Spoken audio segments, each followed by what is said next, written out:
We zijn aan. Oké, veiligheid eerst. Taken. Hele blije dag moet je taken maken. Je kan het met taken maken. En dan moet mami en papi of kom of Tanny met die taken maken. Jullie was ijskraan. Hij nog een ding hier waar gaat. Hij was volpunten. Ik heb nog gemaakt. Volpunten gekleed. Hazie. Leens.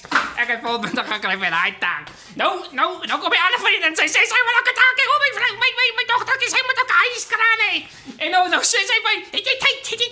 Ja, ik heb tijd op mijn handen. Maar ik heb van zo'n blij bij je tijd om met de ijskraan te maken. In elk geval. Ik heb het weer niet gemaakt. Kijk. Waar is die camera? Kijk net te mooi. Kan je hem zien? Oké, meneer wat hij daar zei. Daar is mijn mechanisme. Daar is hij voorkant. Ik heb zo maar die prachtige implementen gebruikt. En dan werken we zo meneer aan. Zie je? Hij zak. Wacht. Hij zak. En wacht, daar ga ik ze even naar voor jou. Als ik niet weer dan... Oké, gaan op.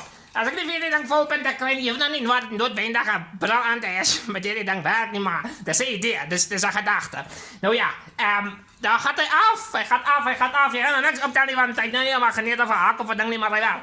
Hij werkt met een handje, kunnen we dan natuurlijk een motor opzetten als je een beetje meer geld hebt. Hangen wat je budget, wat je begroting is. En ja, laat ik je één ding vertellen. Als iemand jou vraagt, kan je van je taak doen? Zeg je ervoor nee, hè? Want het vat bij je tijd. Dat vat bij je tijd. Jullie hebben het mij zeker eerder gevat.